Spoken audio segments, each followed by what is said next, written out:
کہ وہ جو نہ تھے تو کچھ نہ تھا، وہ جو نہ ہو تو کچھ نہ ہو، ارے جان ہے وہ جہان کی جان ہے تو نعرہ تکبیر۔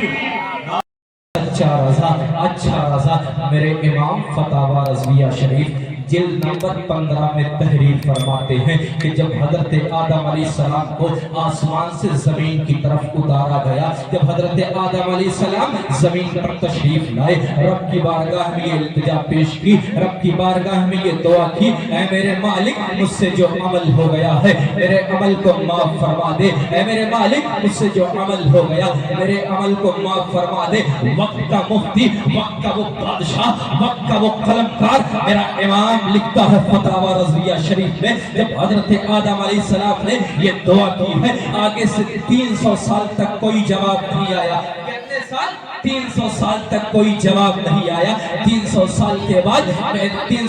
کے بعد حضرت آدم علیہ السلام نے پھر رب کی بارگاہ میں یہ التجا پیش کی، رب کی بارگاہ میں درخواست کی، اے میرے مالک، اے میرے خالق، یا ربی انی سالتکا بحق محمد، اے میرے مالک مجھ کو تو اپنے محبوب محمد کے صدقے میں میرے عمل کو معاف فرما دے۔ جیسے ہی حضرت آدم علیہ السلام نے اتنا جملہ کہا ہے، رب ارشاد فرماتا ہے، اے آدم تجھے ہم ضرور معاف کریں گے، اے آدم تجھے ہم یقینی معاف کریں گے، اے آدم تجھے ہم ضرور معاف کریں گے، لیکن اے آدم ذرا یہ بتا تو نے میرے نبی کو جانا تو کیسے جانا؟ اے آدم ذرا یہ بتا تو نے میرے نبی کی شناخت کی تو کیسے کی؟ اے آدم ذرا یہ بتا تو نے میرے نبی کو پہچانا تو کیسے پہچانا؟ قربان جاؤ حضرت آدم علیہ السلام پر رب ارشاد فرما رہا ہے، آدم تجھے بخش دیا جائے گا، آدم تجھے معاف کر دیا جائے گا، تیرے عمل کو معاف کر دیا جائے گا۔ آدم بتا میرے محبوب کو پہچانا تو کیسے پہچانا؟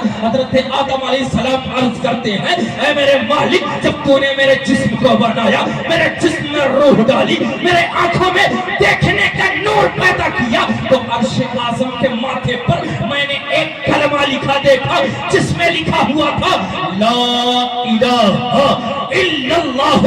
محمد رسول اللہ۔ اے میرے مالک، اے میرے رب، وہ کلمہ پڑھ کر میں سمجھ گیا جس رب نے اپنے نام کے ساتھ جس کا نام لکھا ہوا ہے وہ کوئی عام بندہ نہیں ہو سکتا، وہ کوئی عام ذات نہیں ہو سکتی، وہ کوئی عام بندہ نہیں ہو سکتا۔ رب ارشاد فرماتا ہے، یا آدم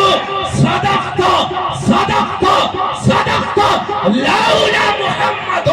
ما خلقتک۔ اے آدم تو نے سچ کہا، سچ کہا، سچ کہا، بات حقیقت ہے۔ اگر مجھے اپنے محبوب محمد کو پیدا کرنا نہ مقصود ہوتا، زمین نہ بنا تھا، آسمان نہ بنا تھا، چاند و سورج کو نہ پیدا کرتا، خشک و تر بحر و بر شجر و حجر کو نہ پیدا کرتا۔ جب اس حدیث پر نقی علی خان کے بیٹے کی نظر جاتی ہے، امام فرماتے ہیں، ارے میرا نبی وہ ہے کہ زمین و زمان تمہارے لیے، مکین و مکان تمہارے لیے، چنین و چنا تمہارے لیے، بنے دو جہاں تمہارے لیے، کمائے یہاں تمہارے لیے، اٹھے بھی وہاں تمہارے لیے، اصالات کل، امامات کل، سیادات کل، امارات کل خدا کے یہاں تمہارے لیے۔ ارے کس نبی کی بات کرتے ہو؟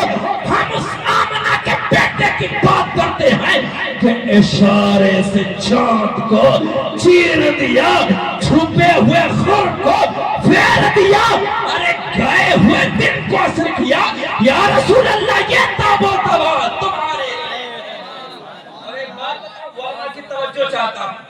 آپ کا ذوق چاہتا ہوں، جب بات نبی احمد زماں کیا ہے، جب بات محسن کائنات کیا ہے، جب بات وجہ تخلیق کائنات کیا ہے، جب بات عبداللہ کے بیٹے کیا ہے، جب بات نبیوں کی تاجدار کیا ہے، ذکر محمد رسول اللہ کا کیا جائے تو پھیکی بلی بن گئے۔ ایسے نہیں محمد کا ذکر کیا جاتا ہے۔ اگر آمنہ کے لال کا ذکر کرنا ہے ایسے نہیں بلکہ ایسے کرنا ہے اور کہنا ہے رہے گا یوں ہی ان کا چرچا رہے گا۔ ارے بڑے خاک ہو جائیں جل جائیں۔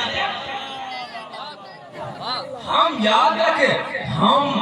بھیگی بلی بن کر حضور کا ذکر نہیں کرتے، ہمارے امام نے تو ہمیں سکھایا ہے بات کچھ بھی ہو جائے اگر گردن کو تن سے جدا کرنے کی بات آ جائے پھر بھی کہنا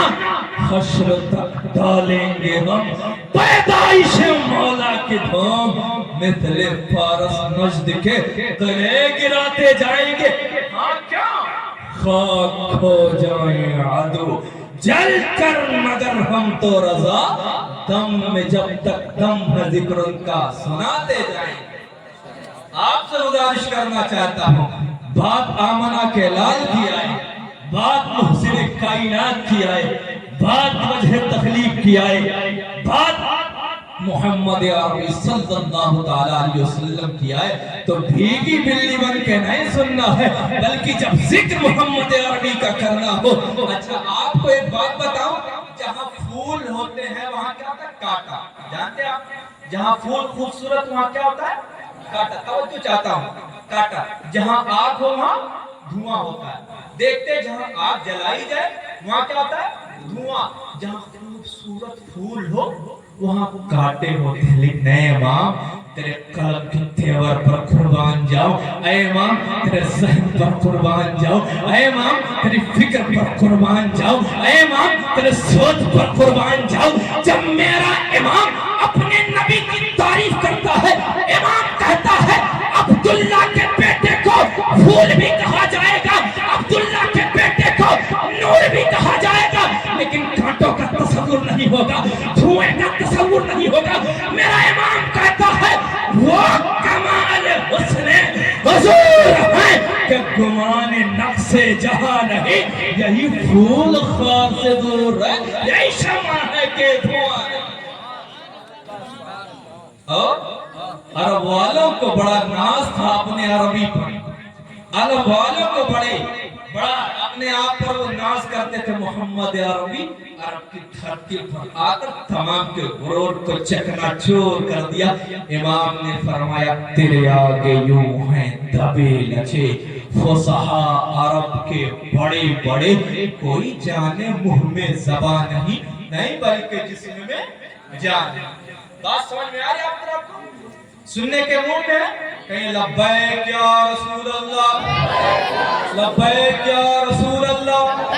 لبیک یا رسول اللہ لبیک یا رسول اللہ میں نے خطبے کے درمیان آیت کریمہ پیش کی وَأَمَّا بِنِعْمَةِ رَبِّكَ فَحَدِّثْ